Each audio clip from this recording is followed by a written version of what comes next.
आज की सबसे बड़ी खबर यही है कि अमेरिका और इजराइल बातचीत की आड़ में ईरान पर सरप्राइज अटैक कर सकते हैं। ये इस वक्त की बहुत बड़ी खबर है, क्योंकि देखिए ये खबर द गार्डियन के हवाले से आई है और इस खबर के मुताबिक अगर वाकई एक तरफ इस्लामाबाद में शांति की कोशिशें, दूसरी तरफ फिर से उपराष्ट्रपति जेडी वैंस का जाना और तीसरी तरफ अगर अमेरिका और इजराइल मिलकर ईरान पर किसी बड़े हमले की तैयारी कर रहे हैं, तो ये दावा किया गया है इस रिपोर्ट में द गार्डियन के कि ईरान के शीर्ष अधिकारियों को ऐसा लगता है, उन्हें शक है कि अमेरिका इस्लामाबाद में शांति वार्ता करने के लिए इसलिए दबाव बना रहा है ताकि वो ईरान पर एक बार फिर से एक बहुत बड़ा सरप्राइज अटैक कर सके। ईरान को यह डर इसलिए है क्योंकि इससे पहले 28 फरवरी को भी अमेरिका और इजराइल ने ईरान पर अचानक से हमला किया था, जिसमें पूर्व supreme leader Ayatollah Ali Khamenei मारे गए थे। और उस वक्त क्या हो रहा था, ओमान में दोनों देशों के बीच बातचीत चल रही थी और अब फिर से अमेरिका और इजराइल पर ईरान यही आरोप लगा रहा है कि एक तरफ तो इस्लामाबाद में बातचीत के लिए कोशिशें कर रहा है अमेरिका, वहीं दूसरी तरफ वो सरप्राइज अटैक कर सकता है। इसी वजह से ईरान ने इस्लामाबाद में कल होने वाली जो शांति वार्ता है उसमें हिस्सा लेने से भी अब इनकार कर दिया है। इसका मतलब क्या है? क्या एक डेडलॉक फिर से आ गया है? क्या समुद्री युद्ध की तरफ हम बढ़ रहे हैं? ये कहा है कि ईरान शांति वार्ता की नहीं बल्कि अमेरिका को जवाब देने की तैयारी कर रहा है। ईरान का ये सख्त रुख अब इस पूरी शांति की प्रक्रिया में बहुत बड़ा आप कह सकते हैं ब्लॉकेड है। ईरान ने अमेरिका के हमले के खिलाफ स्ट्रेट ऑफ हॉर्मुज को लगभग बंद कर दिया है। अब डेटा एनालिटिक्स कंपनी सिनमैक्स क्या कहती है, उसके मुताबिक पिछले 12 घंटों से इस रास्ते से 3 जहाज ही निकल पाए और भारत के 15 जहाजों को ईरान ने स्ट्रेट ऑफ हॉर्मुज से पीछे भेज दिया है। इससे ये सवाल भी उठ रहे हैं कि क्या 22 अप्रैल को जब 14 दिनों का सीजफायर खत्म होगा तब क्या फिर से ये युद्ध शुरू हो सकता है? इस सीजफायर से पहले जो 40 दिनों का युद्ध लड़ा गया था वो शायद इतना भीषण नहीं था जितना इस बार का युद्ध हो सकता है। इसका बड़ा कारण यह है कि स्ट्रेट ऑफ हॉर्मुज में ईरान और अमेरिका के बीच आप सोचिए सीधी और खुली जंग शुरू हो गई है, और वो भी समुद्र में।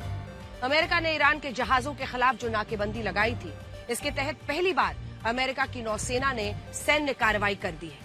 अमेरिका की सेंट्रल कमांड के मुताबिक उसने ईरान के एक कार्गो शिप को अपने कब्जे में ले लिया है जो चाइना से लौट रहा था। अमेरिका किस रणनीति पर चल रहा है? वो अब ये सोच रहा है कि ईरान के जहाजों को अपने नियंत्रण में ले और उसके बाद इस युद्ध में बार्गेनिंग चिप खड़ा करे। ये घटना स्ट्रेट ऑफ हॉर्मुज के पास ओमान की खाड़ी में हुई और ईरान के जिस कार्गो शिप पर अमेरिका की नौसेना का हमला हुआ उसका नाम है टुस्का। अब टुस्का था, अमेरिका का आरोप है कि ईरान का ये जहाज उसकी लगाई नाकेबंदी को तोड़ रहा था और जब इसे रोकने के लिए रेडियो कॉल किया गया, क्योंकि अमेरिका इसी तरीके से ब्लॉकेड कर रहा है, वो पहले किसी शिप को आइडेंटिफाई करता है कि भाई इस शिप को तो जाने नहीं देंगे, फिर वो रेडियो कॉल करके चेतावनी देता है कि रुक जाओ नहीं तो हमला करेंगे, फिर वो अपने जो हेलीकॉप्टर्स हैं उससे अपने मरीन कमांडोज को वहां उतारता है इस जहाज पे, फिर टेक ओवर करता है और जब मरीन कमांडोज जाते हैं तो उसके अन्य जहाज उसको कवर देते हैं। तो अमेरिका का कहना है कि जब उसने इस टुस्का जहाज को रोकने के लिए रेडियो कॉल पर चेतावनी जारी की तब भी उसने अपने इंजन को बंद नहीं किया, वो नहीं रुका। इसी के बाद अमेरिकी जहाज के इस कार्गो शिप के इंजन रूम पर गोलियां चलाई गई जिससे इस जहाज में छेद हो गया और वो ओमान की खाड़ी में बंद होकर रुक गया। अब ईरान के लिए बड़ा सेटबैक। राष्ट्रपति ट्रंप ने इस घटना का एक वीडियो भी जारी कर दिया जिसमें 2 बातें बड़ी हैं। राष्ट्रपति ट्रंप के मुताबिक अवैध गतिविधियों के लिए इस कार्गो शिप के संचालन पर पूरी तरह प्रतिबंध था और इसी वजह से जब ये जहाज अमेरिकी नाकेबंदी के पास पहुंचा तो इसे रोककर इसकी तलाशी भी ली गई।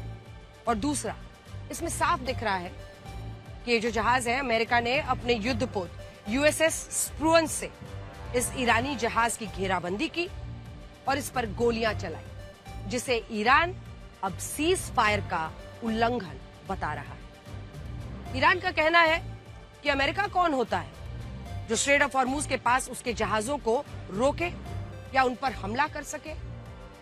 वो इसे सीज फायर उल्लंघन बता रहा है। इस क्षेत्र में ना तो इसकी कोई सीमा है और ना ही उसके पास ऐसा करने का कोई अधिकार। ईरान का ये वर्जन है, लेकिन इसके बावजूद अमेरिका ने ईरानी जहाज को रोककर बहुत बड़ी गलती की है। ईरान लगातार ये चेतावनी दे रहा है, जिसका ईरान बदला लेने की अब बात कह रहा है।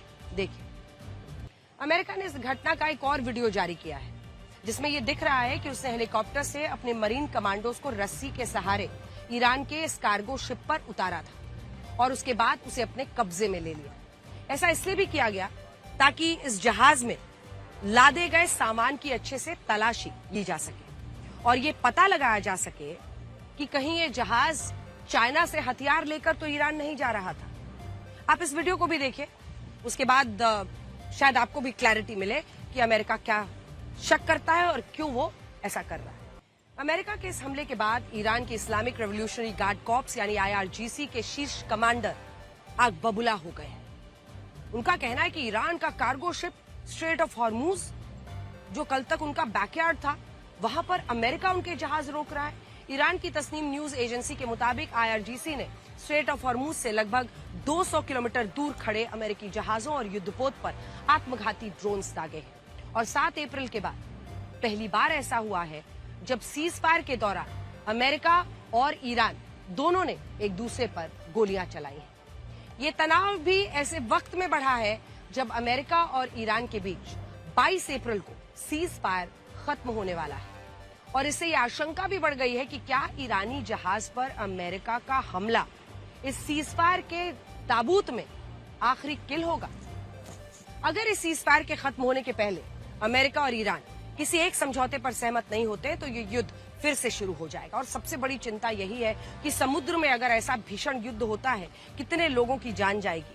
अनेकों देशों के जहाज वहां होते हैं। प्रेस टीवी के मुताबिक ईरान ने धमकी दी है कि वो इस बार खाड़ी देशों के तेल, मतलब जब अमेरिका पर गुस्सा आता है ईरान क्या करता है, वो खाड़ी देशों पर हमला करता है। गल्फ कंट्री पर, सऊदी अरब, UAE, कतर, ओमान, इन पर हमला शुरू कर देता है ईरान। और इस बार खाड़ी देशों के तेल और ऊर्जा से जुड़े ठिकानों को निशाना बनाया जाएगा। ये धमकी अब ईरान दे रहा है। अब ऐसे में अगर आप पूरी तरह स्ट्रेट ऑफ हॉर्मूज को पूरी तरह वो बंद रखेगा और इस बार अमेरिकी नौसेना के जहाजों पर भी हमले होंगे। उधर अमेरिका भी अब ईरान को खुलकर धमका रहा है। राष्ट्रपति ट्रंप ने क्या कहा? वो कह रहे हैं कि ईरान के पास अब बातचीत करने का आखिरी मौका है। अगर ईरान इस्लामाबाद की शांति वार्ता में हिस्सा नहीं लेता और अमेरिका के साथ डील पर सहमति नहीं बनाता तो इस बार अमेरिका निश्चित रूप से ईरान के पावर प्लांट्स पर बम बरसाएगा। यानी राष्ट्रपति ट्रंप वापस से उसी धमकी पर लौट आए, पावर प्लांट्स पर हमला करेंगे। उनका कहना है कि मैं वापस पावर प्लांट्स पर हमला करूंगा, उसी धमकी पर आ गए हैं जो उन्होंने सीज फायर से पहले ईरान को दी थी। अब आपको ईरान की उस मॉस्कीटो फ्लीट के बारे में बताते हैं जो स्ट्रेट ऑफ हॉर्मूज में अमेरिका की विशाल नौसेना के लिए सबसे बड़ा खतरा बन सकती है। इसे ईरान का मच्छर बेड़ा भी कहा जाता है, जो समुद्र में गुरेला युद्ध लड़ने के लिए बनाई गई है। अमेरिका ने जब ईरान की पारंपरिक नौसेना की 90% क्षमता को नष्ट किया और इसके 150 छोटे बड़े जहाजों को समुद्र में डुबोया, तब सबको यही लगा कि ईरान समुद्र के अंदर अमेरिका का सामना कर ही नहीं पाएगा। लेकिन इसी के बाद स्ट्रेट ऑफ हॉर्मूज में ईरान की मच्छर फ्लीट की एंट्री हुई, जो हिट एंड रन की रणनीति पर काम करती है। यानी ये मच्छर बेड़ा सीधे युद्ध नहीं लड़ता, बल्कि ये दुश्मन के जहाजों को मारकर भाग जाता है। ठीक वैसे ही जैसे मच्छर आपका खून चूसते हैं और फिर कहीं पर छिपकर भागकर बैठ जाते हैं। ईरान की मच्छर फ्लीट में छोटी, तेज, फुर्तीली नावों का एक पूरा समूह होता है, जिनका काम ही है हॉर्मूज से गुजरने वाले जहाजों को रोकना और उन पर हमले करके छिप जाना। ये नावें इतनी छोटी होती हैं कि सैटेलाइट में भी इन्हें देखा नहीं जा सकता।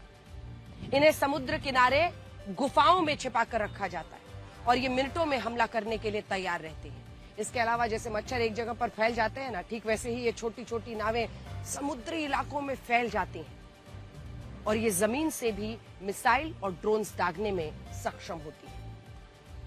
द न्यूयॉर्क टाइम्स के मुताबिक ईरान की मच्छर फ्लीट में हजारों छोटी और फुर्तीली नावें हो सकती हैं जिन्हें खत्म करना बहुत मुश्किल है। बड़े जहाजों को तो एक बार के लिए समुद्र में डुबोया भी जा सकता है, लेकिन समुद्र में अगर छोटे छोटे बहुत सारी जहाजें हों, मच्छर जैसी दिखने वाली छोटे छोटे नाव अलग अलग जगहों पर हैं, तब उन पर दूर से हमला करना नामुमकिन सा होता है। ईरान ने छोटी नावों का ये मच्छर बेड़ा इसलिए बनाया ताकि वो अमेरिकी नौसेना पर छिपकर हमला करने की रणनीति अपना सके और समुद्र में गुरिल्ला युद्ध लड़ सके। ईरान शायद दुनिया का पहला ऐसा देश होगा जिसने समुद्र में गुरिल्ला युद्ध लड़ने के लिए इतनी बड़ी मच्छर फ्लीट बनाई, और इस मच्छर फ्लीट में जो छोटी नावें काम करती हैं उनकी कीमत बहुत कम होती है। देखिए, ईरान की स्ट्रैटेजी बहुत सही है। वो जिस तरह से इस युद्ध में अपने आप को खड़ा रख रहा है, उसमें चाहे शायद ड्रोन्स हो कम कीमत वाली या फिर ऐसे जहाज, मतलब खर्च कम लेकिन असर ज्यादा, इसी स्ट्रैटेजी पर ईरान काम कर रहा है। जहां अमेरिका के एक असॉल्ट शिप की कीमत $4 बिलियन यानी 37,000 करोड़ रुपए के आसपास होती है, वहीं ईरान की एक मच्छर बोट कितने में? सिर्फ $5 लाख यानी 4 करोड़ रुपए की होती है। बड़ी बात यह है कि भारतीय जहाजों पर जिन नावों से हमला हुआ वो नावें इसी मच्छर बोट का हिस्सा थी, और अब भारतीय नौसेना ने पर्शियन गल्फ में फंसे हुए भारतीय जहाज हैं उनसे ये कहा गया है कि वो लारक द्वीप के पास ना जाए और केवल नौसेना के निर्देश मिलने पर ही आगे बढ़े ताकि उनकी सुरक्षा सुनिश्चित की जा सके। अभी भारतीय नौसेना के 7 युद्धपोत फारस की खाड़ी के पास ही तैनात हैं, जो स्ट्रेट ऑफ हॉर्मुज को पार करने वाले भारतीय जहाजों को एस्कॉर्ट कर रहे हैं। वैसे हमने एआई की मदद से आपके लिए एक वीडियो बनाया है जिससे आप ये समझ पाएंगे कि ईरान की मच्छर बोट समुद्री युद्ध में कितनी घातक हो सकती है और इनके तहत अमेरिका के लिए हॉर्मुज को खुलवाना कितना मुश्किल है।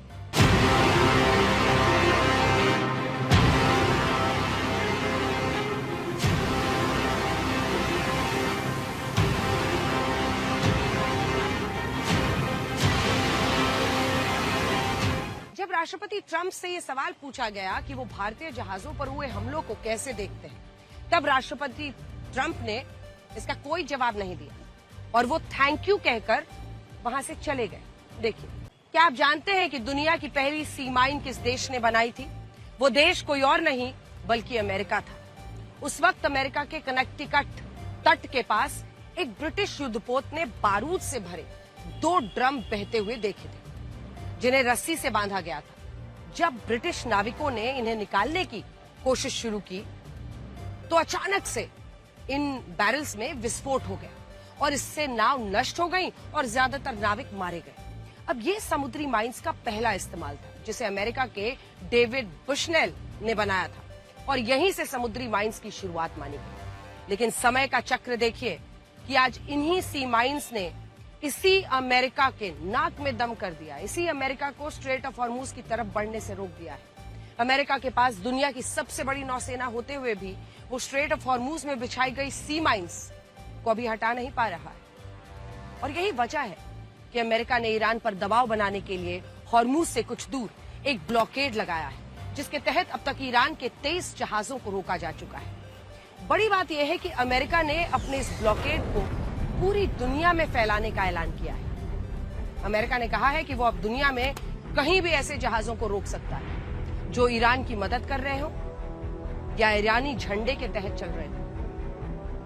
ये बहुत गंभीर खबर है क्योंकि अमेरिका अब ये चेतावनी दे रहा है कि जिन देशों ने ईरान की मदद की है या जो ईरान की मदद कर रहे हैं या जो ईरान के झंडे के साथ गुजरने की कोशिश कर रहे हैं, वो कहीं भी कोई भी रास्ता हो, समुद्री रास्ता, वो वहां पर ब्लॉकेड करके उन जहाजों को रोके।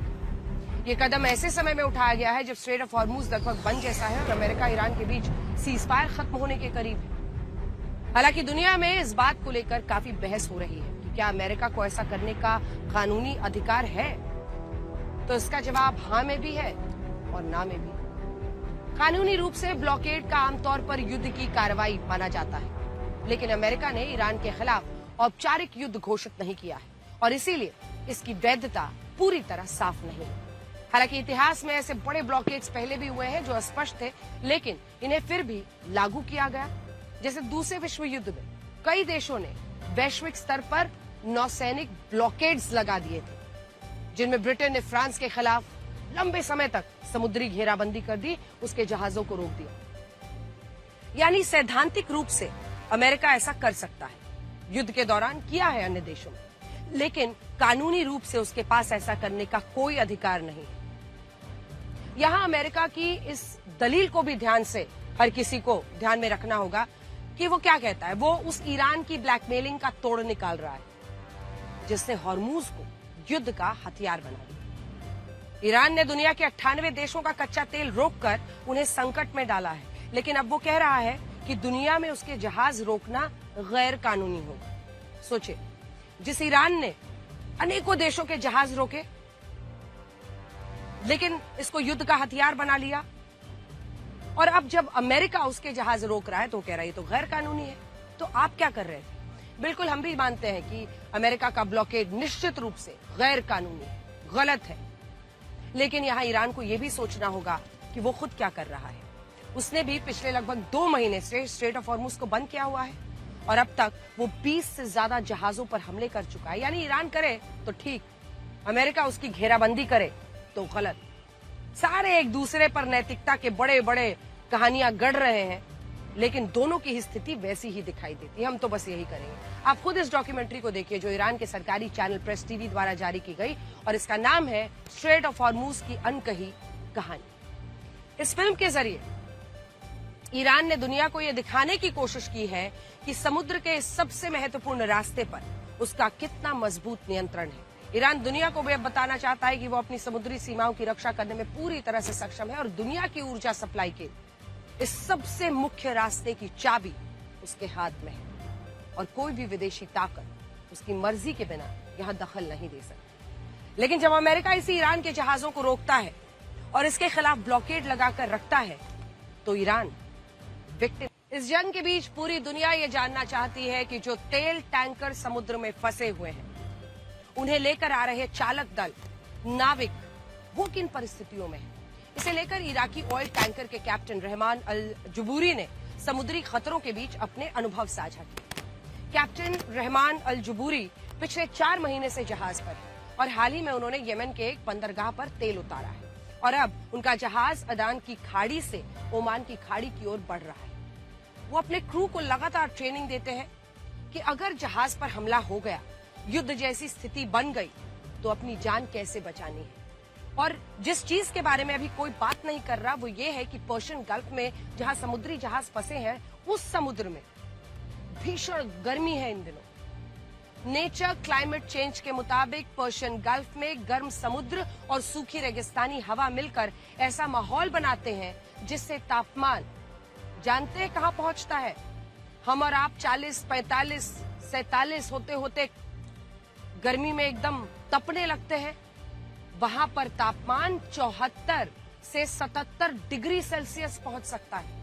सोचिए, 40 डिग्री में हम लोगों की ये हालत है इस वक्त, जबकि पर्शियन गल्फ में फंसे नाविक भीषण गर्मी और उसके साथ समुद्र की नमी उसका सामना कर रहे हैं। और ये जो गर्मी है ये असहनीय है, इसमें मौत का भी डर होता है। इस तापमान से ये भी पता चलता है कि अमेरिका और ईरान के लिए स्ट्रेट ऑफ हॉर्मूज में समुद्री लड़ाई लड़ना आसान नहीं होगा और इस लड़ाई में सबसे बड़ी परीक्षा यहाँ की जानलेवा गर्मी होगी।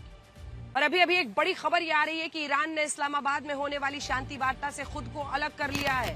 लीजिए, पाकिस्तान को एक और झटका, लेकिन इसी के साथ विश्व शांति को भी ये झटका कहा जाएगा। ईरान के विदेश मंत्रालय के प्रवक्ता इस्माइल बघाई ने कहा है कि ईरान मिसाइल प्रोग्राम पर कोई समझौता नहीं करेगा और ये उसकी आत्मरक्षा के लिए है।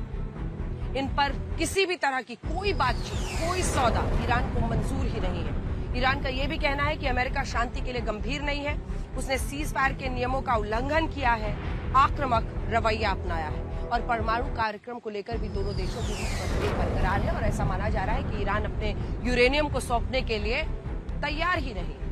अब हम आपको ईरान की एक ऐसी महिला के बारे में बताएंगे जिसे ईरान की लेडी डॉन तक कहा जा रहा है और इस लेडी डॉन का नाम है शमीम माफी। शमीम के सोशल मीडिया अकाउंट पर उसकी ग्लैमरस तस्वीरें, लैविश लाइफस्टाइल देखकर कोई नहीं कह सकता कि ये महिला ईरान के हथियारों की सबसे बड़ी डीलर है। शमीम का काम गृह युद्ध में उलझे हुए देशों, ईरान के प्रॉक्सी मिलिशिया ग्रुप्स तक हथियार पहुंचाना। आपको जानकर हैरानी होगी कि जो इलीगल वेपन्स है ना, अवैध हथियार, उन अवैध हथियारों का ये सारा कारोबार ईरान से नहीं चलाया जा रहा था, बल्कि ये कारोबार अमेरिका से चल रहा था। साल 2013 शमीम ईरान में अपनी जान को खतरा बताकर अमेरिका चली आई थी और शरणार्थी होने की वजह से साल 2016 में उसे ग्रीन कार्ड भी मिल गया और पिछले 10 वर्षों से वो कैलिफोर्निया में रह रही थी और ईरानी खुफिया एजेंसी के साथ मिलकर हथियारों का एक पूरा काला साम्राज्य चला रही थी। अभी हाल ही में अमेरिकी अधिकारियों को शमीम माफी की एक कंपनी और ईरानी हथियारों के अवैध डील का पता चला, जिसके बाद शमीम ने तुर्की भागने का प्रयास किया, लेकिन इससे पहले ही उसे एयरपोर्ट पर गिरफ्तार कर लिया गया। अब इस पर हमारी ये रिपोर्ट देखिए और ये भी समझिए कि ईरान की इस लेडी डॉन ने कैसे हथियारों की खरीद फरोख्त का एक बहुत बड़ा नेटवर्क, एक साम्राज्य खड़ा कर लिया है।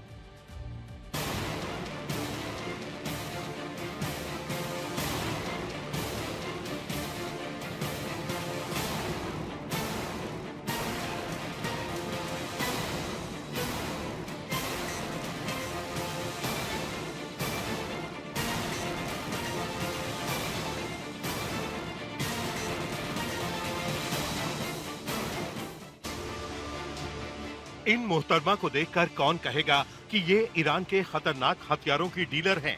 नाम है शमीम माफी और काम है ईरान के मिलिशिया ग्रुप्स और गृह युद्ध में उलझे देशों को हथियारों की अवैध सप्लाई करना। 44 साल की शमीम माफी का लाइफस्टाइल देखकर किसी को शक नहीं हुआ कि ये महिला हथियारों की सौदागर है। महंगी गाड़ियां, आलीशान घर, हर महीने फॉरेन ट्रिप, ये खर्च उठाना एक सामान्य व्यक्ति के लिए बहुत मुश्किल है। लेकिन अमेरिका में ईरानी शरणार्थी बनकर रह रही शमीम माफी किसी सेलिब्रिटी की तरह सोशल मीडिया पर इससे जुड़ी अपनी ग्लैमरस तस्वीरें डालती थी। कैलिफोर्निया के जिस आलीशान घर में वो पिछले 10 वर्षों से रह रही थी, वही घर अवैध हथियारों की डील का केंद्र था। अमेरिकी अधिकारियों को शमीम के इस काले कारोबार की कोई जानकारी नहीं थी। अमेरिकी सरकार की नाक के नीचे शमीम पिछले करीब 10 वर्षों से ईरानी हथियारों की सौदागर बनकर दुनिया भर में उसके अवैध सौदे करवा रही थी। शमीम माफी का अमेरिका आना भी ईरानी खुफिया एजेंसी की एक बड़ी साजिश का हिस्सा था। अमेरिकी अधिकारियों को पता चला है कि शमीम माफी के संबंध ईरान की ministry of intelligence and security से थे। साल 2013 में शमीम माफी ईरान से भागकर अमेरिका आई थी। इसके बाद 2016 में उसे ग्रीन कार्ड मिल गया, जिससे वो शरणार्थी के बजाय अमेरिका की स्थायी निवासी बन गई। ईरान की खुफिया एजेंसी ने शमीम को अमेरिका भेजने और वहां एक शैडो कंपनी शुरू करने के लिए पैसे भी दिए थे। शमीम के उन पैसों से ओमान में एक कंपनी रजिस्टर करवाई गई, जिसका नाम था एटलस इंटरनेशनल बिजनेस। इसी कंपनी के माध्यम से वो हथियारों के सौदे करवाती थी।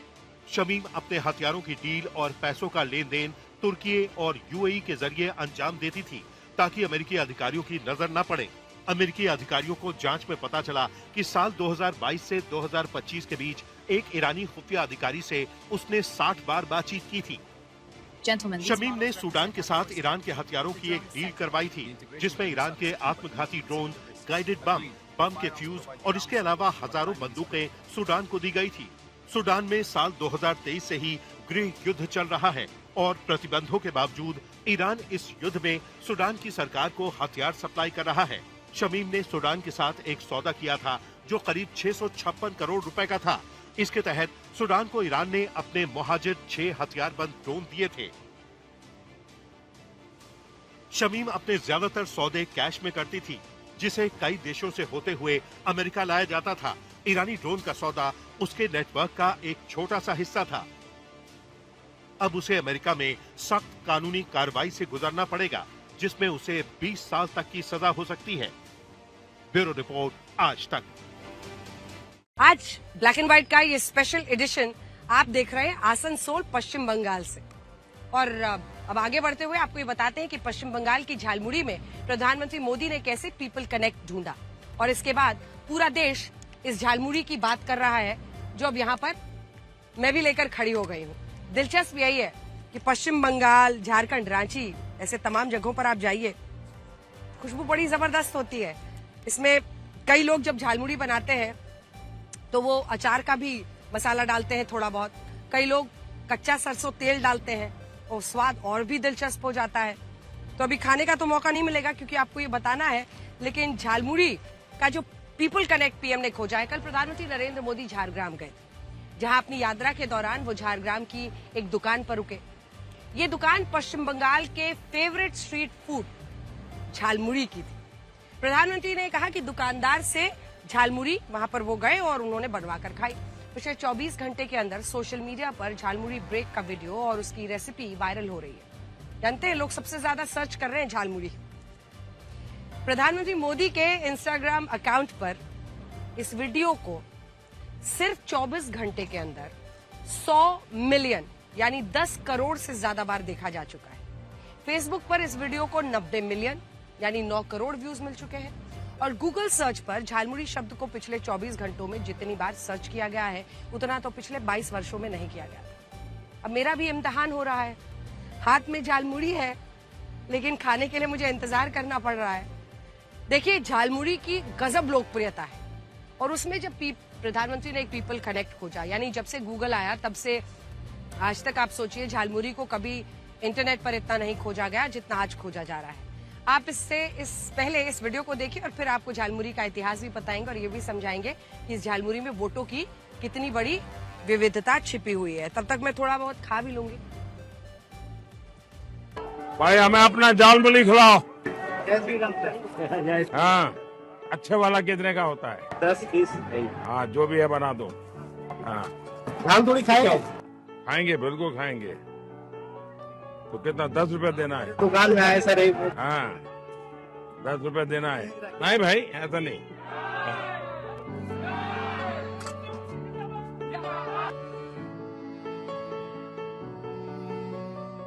बढ़िया बनाओ।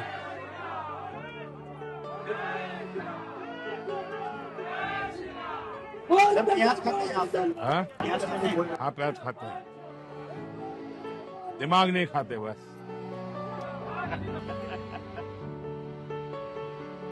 हाँ, तो यही खाएंगे।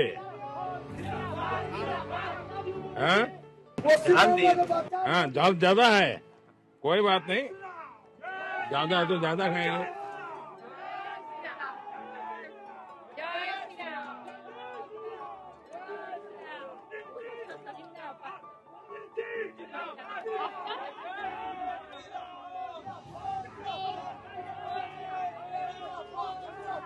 बढ़िया बना है।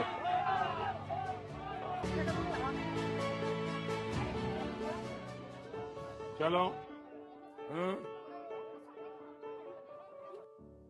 पश्चिम बंगाल के 10 करोड़ लोगों के लिए झालमुड़ी सिर्फ एक स्ट्रीट फूड नहीं है, एक इमोशन है, ये एक एहसास है, एक जज्बात है, भीड़भाड़ वाली गलियों की आवाज है, हर रेलवे प्लेटफॉर्म की हलचल है, गंगा किनारे की ठंडी हवा के साथ घुला हुआ स्वाद है जिसमें सरसों के तेल की तीखी खुशबू, नींबू की खटास, मसालों की चटपटाहट सब मिलकर एक ऐसी कहानी बनाते हैं जो हर बंगाली के दिल में बस जाती है। ब्रिटिश हुकूमत के दौर में भारत, खासकर बंगाल, एक बहुत बड़ा व्यापारिक केंद्र बन गया था। अंग्रेजों ने अपने व्यापार को आसान बनाने के लिए बड़े पैमाने पर रेलवे, बंदरगाह, सड़कें, बाजारों का एक नेटवर्क तैयार किया। ये वो बदलाव था जिसने झालमुड़ी को जन्म दिया। पश्चिम बंगाल में इससे पहले तक ग्रामीण इलाकों में मुरमुरा बहुत खाया जाता था। मुरमुरा मतलब दिल्ली विल्ली ऐसी जगहों पर कहा जाता है। यहाँ जब आप बंगाल, बिहार में जाएंगे तो इसको मूढ़ी कहते हैं। मूढ़ी का ये बनता है। कुछ लोग मूढ़ी भी कहते हैं, कुछ लोग मुढ़ी कहते हैं। बाद में मशीनों में और बड़े उत्पादन की शुरुआत से मुरमुरा ज्यादा मात्रा में बनने लगा क्योंकि रेलवे स्टेशन, बाजारों पर बहुत कम कीमतों में झालमुड़ी मिल जाती थी। तो झालमुड़ी खाते खाते बोलना बहुत मुश्किल है, लेकिन मैं फिर भी कोशिश कर रही हूँ।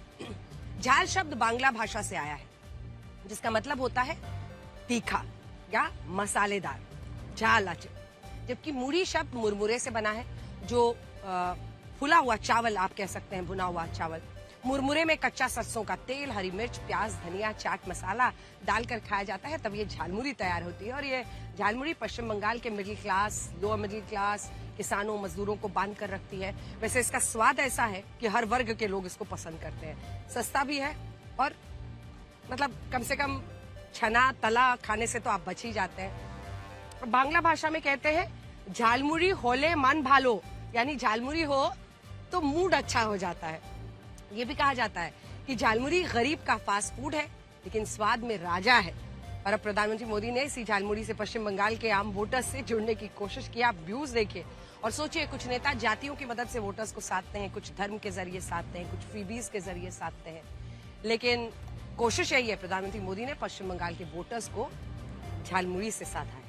आपको ये बताते हैं कि भारत और रशिया एक दूसरे की जमीन पर अपने सैनिकों को उतारने की तैयारी आखिर क्यों कर रहे हैं और पूरी दुनिया में इस सैन्य समझौते की चर्चा आखिर क्यों हो रही है। भारत और रशिया, इन दोनों के बीच एक ऐसी रणनीतिक साझेदारी हुई है जिसने भारत विरोधी देशों की नींद उड़ा दी है। इस रणनीतिक साझेदारी के बाद दुनिया के हर कोने तक भारतीय सेना की पहुंच होगी और अगर दूर दराज के किसी देश के साथ हालात बिगड़ते हैं तो भारतीय सेना पलक झपकते ही उन्हें जवाब देने में सक्षम है। भारत और रशिया के बीच द रेलोज अग्रीमेंट हुआ है। क्या है ये RELOS agreement? The Indian Russian reciprocal exchange of logistics support agreement. इस अग्रीमेंट के तहत जरूरत पड़ने पर भारतीय सेना रशिया के कुछ चुनिंदा सैन्य ठिकानों का इस्तेमाल कर पाएगी। ठीक वैसे ही रशिया भी जरूरत पड़ी तो भारत के कुछ सैन्य ठिकानों का इस्तेमाल करेगा। ये समझौता कुछ कुछ वैसा ही है जैसे अमेरिका मित्र देशों के सैन्य ठिकानों को अपने मिशन के लिए इस्तेमाल करता है। ठीक वैसे ही भारत और रशिया समय आने पर इसी तरह से एक दूसरे की जमीन का इस्तेमाल करेंगे अगर युद्ध में जरूरत पड़ती है। जब दुनिया की दूसरी और चौथी सबसे ताकतवर सेनाएं एक साथ मिलकर खड़ी होंगी तो दुनिया की कोई भी ताकत उन्हें रोक नहीं पाएगी। रूस और भारत ने अपनी दोस्ती को एक कदम आगे ले जाते हुए एक ऐसी रणनीतिक साझेदारी की है जिसे देखकर दुनिया की कई महाशक्तियों के माथे पर त्योरियां चढ़ गई हैं। भारत और रूस ने एक ऐसा समझौता किया जिससे दोनों देश एक दूसरे के सैन्य ठिकानों का इस्तेमाल कर पाएंगे और इससे भारतीय सेना की पहुंच आर्कटिक क्षेत्र तक और रूस की पहुंच हिंद महासागर तक हो जाएगी। इन दोनों ताकतवर देशों ने पल पल बदल रही वैश्विक परिस्थितियों और जंग के माहौल के बीच ये समझौता अमल में लाकर दुश्मनों को परेशान कर दिया है। भारत और रूस के बीच द रेलोस एग्रीमेंट हुआ है। इसके तहत भारत और रूस एक दूसरे के सैन्य ठिकानों पर अस्थायी बेस बना सकेंगे। दोनों देश एक दूसरे के चुनिंदा सैन्य ठिकानों पर अपने 3000 सैनिक, 5 युद्धपोत और 10 फाइटर जेट हमेशा तैनात रखेंगे, फिर चाहे युद्ध की स्थिति हो या फिर शांति काल। रेलोस समझौते के तहत दोनों देश एक दूसरे की सेनाओं को लॉजिस्टिकल मदद भी देंगे, जैसे ईंधन भरना, हथियारों की मरम्मत, स्पेयर पार्ट्स, खाने पीने का सामान और जरूरत पड़ने पर बार्टर सिस्टम के तहत जरूरी सामान का लेन देन भी होगा। रेलोस एग्रीमेंट का मकसद लंबी दूरी के सैन्य मिशन में एक दूसरे की मदद करना है। ईरान युद्ध में हमने देखा कि हवाई हमलों के लिए अमेरिका ने यूरोपीय देशों में बने अपने सैन्य ठिकानों की मदद ली। अमेरिका से सीधे ईरान पर हमले करना खर्चीला है और समय भी काफी लगता है। इसी वजह से अमेरिका ने मिडिल ईस्ट के अपने ऑपरेशंस के लिए यूरोपीय देशों और मिडिल ईस्ट के भी कई देशों में अपने सैन्य ठिकाने बनाए हैं। इनमें कुछ स्थायी हैं और कुछ अस्थायी। ठीक वैसे ही अब से भारत और रूस एक दूसरे के सैन्य ठिकानों का इस्तेमाल कर पाएंगे। भारत के लिए रेलोस एग्रीमेंट रणनीतिक रूप से काफी फायदेमंद है। इससे भारतीय सेना की पहुंच आर्कटिक क्षेत्र तक हो जाएगी। दुनिया की लगभग सभी महाशक्तियां जैसे अमेरिका, रूस और चाइना इस क्षेत्र में अपनी मौजूदगी बढ़ा रहे हैं। अभी तक भारत और रूस एक दूसरे के किन सैन्य ठिकानों का इस्तेमाल करेंगे, इसके बारे में कोई जानकारी नहीं दी गई है। लेकिन एक्सपर्ट्स के मुताबिक इस समझौते के बाद भारतीय सेना रूस के एक बड़े पोर्ट मुरमांस्क और नॉर्दर्न फ्लीट के मुख्यालय सेवेरोमोर्स्क पर अपनी तैनाती कर सकता है। अगर ऐसा हुआ तो इससे भारतीय नौसेना की वैश्विक मौजूदगी बढ़ेगी और दूर दराज के सैन्य ऑपरेशन आसान हो जाएंगे। युद्ध की स्थिति में युद्धपोतों को बार बार भारत वापस नहीं आना पड़ेगा। इसके अलावा चाइना के पास व्लादिवोस्तोक पर भी भारतीय सैनिक तैनात किए जा सकते हैं। इसके अलावा कामचटका पर भी भारतीय सेना की रणनीतिक मौजूदगी हो सकती है। ये भी महत्वपूर्ण ठिकाना होगा। इसके अलावा रूस भी भारतीय सैन्य ठिकानों पर अपनी मौजूदगी से हिंद महासागर क्षेत्र में भारत के साथ मिलकर दबदबा बढ़ा सकता है। इस पूरे क्षेत्र पर दोनों देशों की मौजूदगी से अमेरिका और चाइना जैसे देशों को काउंटर करने में मदद मिलेगी। ये समझौता एक बार में 5 वर्षों तक के लिए किया गया है और इसके बाद दोनों देश इसे अगले 5 वर्षों तक के लिए बढ़ा सकते हैं। हालांकि भारत ने America, Australia, France, Singapore, Japan और दक्षिण कोरिया से भी लॉजिस्टिकल सपोर्ट से जुड़े समझौते किए हैं, लेकिन इन सभी देशों के साथ रूस जैसा समझौता नहीं है।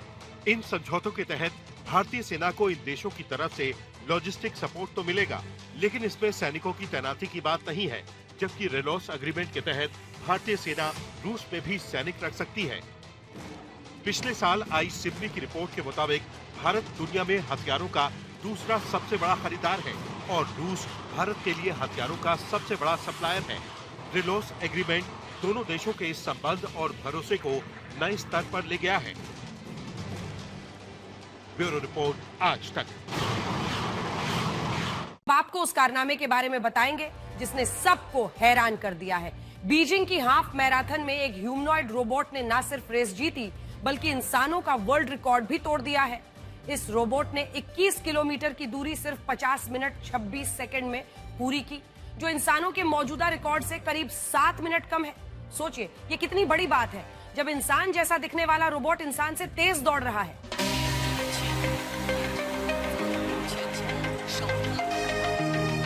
क्या आपने कभी सोचा था कि खेल के मैदान में भी रोबोट्स इंसानों को पछाड़ देंगे? चीन की राजधानी बीजिंग में कुछ ऐसा ही हुआ है।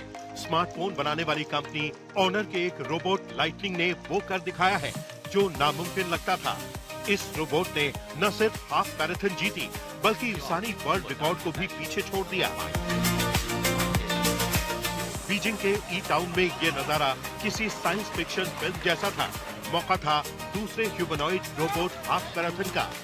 यहाँ 21 किलोमीटर की रेस में इंसानों के साथ 100 से ज्यादा रोबोट्स ने भी हिस्सा लिया।